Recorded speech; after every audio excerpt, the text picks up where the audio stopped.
Welcome back to What Arty Noobs with General Disturbance. This is an Excelsior. It's a Tier 5 British premium heavy tank. It's located on the south spawn of Redshire, and this one is under the command of ProvoBob. Now, as you may know, ProvoBob is on the Australian-New Zealand server, and that means that at certain times of the day there are not enough players and they have to put bots into the game. So Wargaming festoons a number of bots, and there's quite a few in this game because there's only 5 real players on either team. Well, the Excelsior, what can I tell you about this tank? Well, quite a lot, because we featured it before in some of our videos. It's quite an interesting tank. After the raid on Dieppe, where the Churchill tanks didn't fare so well, mostly because they were having to try and climb over shingle to get off the beach, the British forces regarded that there was a problem with the Churchill and they needed to fix it somehow. So what they decided to do instead was try and create another heavy tank assault, and this is what the Excelsior is. It's Tank Heavy Assault A33 Excelsior, and it's based on the Cromwell tank, which is the A27. Now what they did is they basically up-armoured a Cromwell to be much more resistant to enemy shells. Rolls-Royce was the one who actually proposed the modifications, and it was English Electric that went ahead and made the changes. Now, if you want to identify the bots, they're the ones with colons in front of and behind the names, so it's fairly easy to spot them. In fact, I'll put up the full details so you can see which ones are which up on the screen. So what happened was that the government asked for a couple of prototypes to be made to try out the various changes that they were proposing, and they involved actually fitting extra armour to the vehicle, but they obviously need to upgrade the suspension as well and the track. And the track and suspension came from the M6 American heavy tank. Well, that G-New got a bit of a surprise, and now he's being penetrated. The gun that's mounted on the Excelsior is a 75mm quick firing, does 110 alpha, penetrates 91mm with standard ammo, and with the premium it goes up to 144. The frontal armour of an Excelsior is 115mm on both the turret and the front of the vehicle, but the sides are fairly weak. The size of the hull is only 32mm and the turret 92mm. So this guy's going to get a bit of a shock now, because yeah, you've got a heavy tank sitting behind you and you've got no escape, and you're going to go down. He's not penetrating, and now he's dead. Okay, but this guy, Matilda Black Prince, now he can penetrate because he's also got a 75mm gun. Now this is where you're going to have trouble getting through this vehicle. It does have heavy armour, but it's just basically an up-armoured version of the Matilda. He is getting pens. He's auto-aimed on now. Has taken some damage from that Matilda. He's still getting through though. Lost half his hit points. Gets another pen, one more to kill, and he gets him. Now that cost him a lot in the way of hit points, but now it's a 14 TP, he's got much less armour. Should be able to take this guy out. The team are doing very well, winning 8-0 at the moment. Mind you, a lot of them were bots. Yep, easy pen, no problem at all. The 14 TP's out of his class. Now this is a preferential matchmaking tank. You can only play against tier 6 and tier 5 in this tank, so you're never going to come across a tier 7 which would be able to take you down. But tier 6 is frightening enough in this tank, because really tier 6 can penetrate an Excelsior no problem.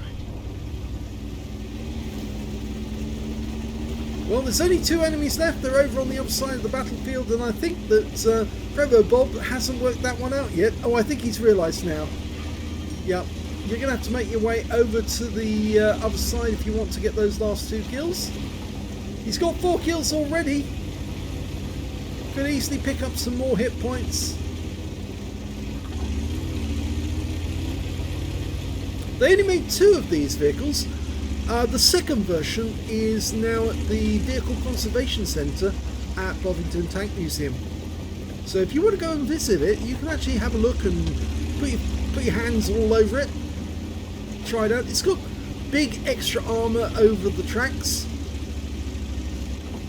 It was an up-armoured version of a Cromwell. It's got a Meteor engine, V12, and there's still one enemy out there. It's a 620 brake horsepower deregulated Spitfire engine. It's not the Merlin engine. It's the Meteor, which is still V12, but it hasn't got the supercharger, and it can produce, as I said, 620 horsepower, but it's actually 27 litres of engine. And the Tiger tank has got a 23-litre engine, so 4 litres less, and produces more horsepower than this one does. And that's it, game's over. Here's the end of battle stats, and it's an ace tanker for ProvoBob in the Excelsior. He managed to get a fighter badge for getting at least 4 kills. He managed to get 4 exactly. He also got a duelist for taking down 2 tanks who damaged him. A fire for effect for doing more damage than hit points for his own vehicle. A bruiser medal for getting at least 5 critical hits. He managed to get 7. The high caliber for dealing the most damage in the game. And he also picked up a steel wall for blocking the most damage in the game. And his win rate from that one was 7,435. A very useful high Unicum standard. Let's have a look at team score. Well, as you can see, yes, 5 on each team. That's all there was. He managed to get the highest damage with 2,142 hit points. The next high scorer being the T67 on his own team, followed by their SU85 who didn't survive. When it came to kills, again he's got the highest with 4 kills, 3 kills to the T67, 2 kills to the SU85. Nobody on the enemy team managed to get more than 1 kill.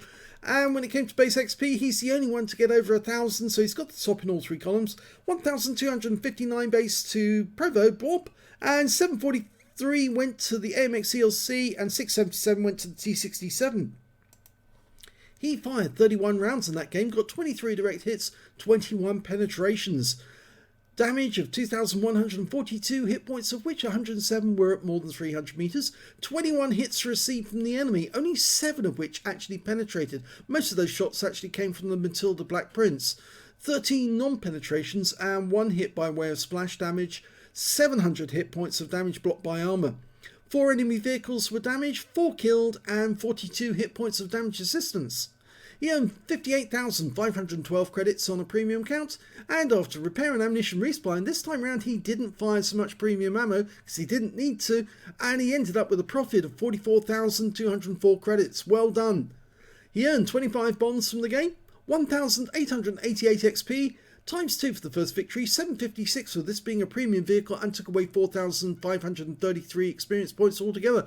I rather like the Excelsior because it's got all that heavy armour at the front of the vehicle, and if you're facing tier 5 tanks it can be a real problem for them to try and take you down because many of them just haven't got the penetration to actually get through your armour. The one exception of course was that Black Prince, which was able to get some rounds into him, plus of course he was offering his sides at certain points during that battle, which obviously allowed the Matilda to actually get easy shots in through the very thin side armor. Remember I said it's only 32mm at the side, 92 on the turret, so the Black Prince was finding it fairly easy. But even so, it's a fun tank to play at tier 5 because you can be very dominant in it and get some really good results. But best thing of all is it's a training tank, which means you can train up your British crews so that when you do get around to the bigger tanks at the higher tiers, you've got really good crews to put in them, and that gives you the really good performance out of them as well. So I hope you enjoyed that replay. If you did, please give this video a like. Do subscribe to our channel, leave a little comment down below because it feeds the algorithm. And thank you for watching.